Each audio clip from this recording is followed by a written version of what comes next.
It's pleasant to know that many of you follow my videos regularly and find them useful. I'm very often asked about the cooperative ownership apartments, Družstevní byty. I've already touched this topic before, but this time I decided to make a detailed video, answer 4 main questions and list all the pluses and minuses of purchasing such an apartment.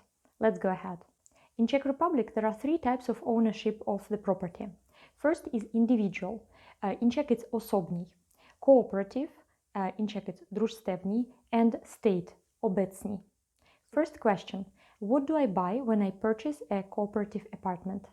A cooperative real estate is owned by a group of people who has created a cooperative, in Czech družstvo. This cooperative was created with the purpose to take a loan to build a real estate or to transfer one from a state ownership.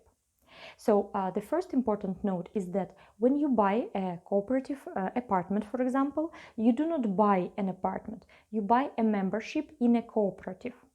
As a member of this cooperative, you have the right to use one of its apartments based on a rental agreement. Question number 2. What is anuita? Since, as we said, the cooperative has taken the loan, this loan should be returned. The total amount of the loan is divided between all the members of the cooperative. Each member is paying back his amount of the loan in monthly rental payments for his apartment. Once the apartment is being sold to someone else, this part of the loan is transferred together with this apartment. So anuita is the rest of the total debt assigned to this particular apartment. Once anuita is paid off, a tenant will be using this apartment free of charge, just by paying the utilities. Question number 3. When can I transfer the cooperative apartment to my name? Once the loan for certain apartments is paid off, members of the cooperative may decide to transfer all or some of these apartments to individual ownership.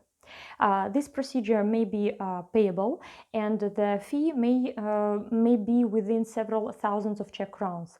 The exact amount you will find in statutes of the cooperative or in Czech stanovy.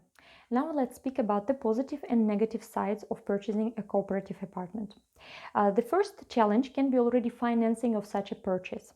The bank will only give you the mortgage to buy a cooperative apartment if the anuita is paid and the apartment will be transferred to an individual ownership within 1 year. It's understandable because the bank needs to put its right of pledge to this apartment and it doesn't belong to you but to the cooperative.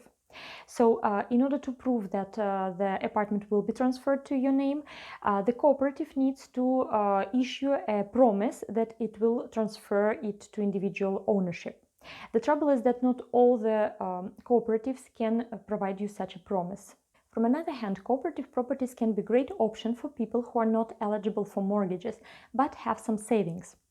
With smaller initial investments, they can enter a cooperative and purchase such an apartment and after just pay annuity. The thing is that cooperatives, they do not check the financial stability of new members as banks do when giving the mortgages. Speaking about the risks, it is crucial to ensure that the person you're about to buy the cooperative apartment from is actually the active member of the cooperative. Well, the thing is that if someone stops paying annuity or utilities, the cooperative has the right to exclude such a member without reimbursement of his invested money. So if you find yourself in a hard situation and you own a cooperative apartment, it is critical that you act fast. You sell the apartment before cooperative takes it back from you for free. Another minus when owning an apartment in cooperative ownership would be different limitations of your rights towards this apartment.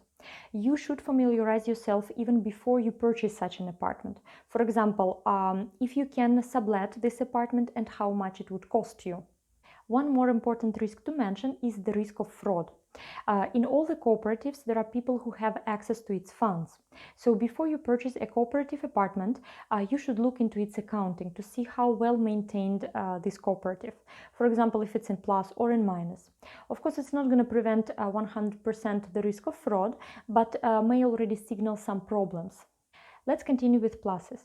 One very appealing plus is that when buying a cooperative apartment, you do not have to pay 4% acquisition tax, because simply you do not buy a real estate, but a membership in a cooperative. And you won't pay this tax when you will be transferring to individual ownership, because you will be the first individual owner of this place, like if you would be buying a newly built apartment. One more advantage is the fast process of gaining the rights for this apartment. In the case with individual ownership apartment, you will have to wait at least 20 days for the land registry to change the title. Here we are talking about the procedure of several dates, because the transfer of rights should be simply acknowledged by the cooperative. Question number 4. Why the prices for cooperative apartments are lower than the prices for individual apartments? First of all, since not many people can afford financing the purchase of a real estate without mortgage, the demand for such apartments is lower, hence the prices would be lower. And second, you really don't buy an apartment, you buy a membership in the cooperative with its limitations and rules, hence this should be considered in the price. Now let's summarize pluses and minuses of purchasing a cooperative apartment. Pluses: lower price versus individually owned apartments. Fast purchase with no need to wait for the title change. No 4% acquisition tax. Available to people with own savings but with no ability to take bank mortgage. Minuses: banks normally do not give mortgages for cooperative apartments. In order to get a mortgage for a cooperative apartment, the annuity should be paid, and the cooperative should provide a promise to transfer the apartment to the individual ownership within 1 year. You have to comply with statutes of the cooperative, which may mean limitations to your rights to the flats and additional charges. There is a risk that the apartment will not be available for the individual ownership transfer within many years after annuity is paid. If you don't pay annuity or monthly utilities, the cooperative has the right to take away the apartment from you without reimbursing the invested money. And the last one is the risk of fraudulence from the cooperative management. Although a purchase procedure of a cooperative apartment seems to be shorter and easier, it's not always so. If you don't want to get into troubles and be too much limited in what you can do with your apartment, there are several important things you need to check before you purchase an apartment. I actually had several clients who were considering purchase a cooperative apartments, but they gave up this idea after I found out some details about the flats. They were too limiting. If you consider to buy a cooperative apartment, reach out to me and I'll help you to buy the right one.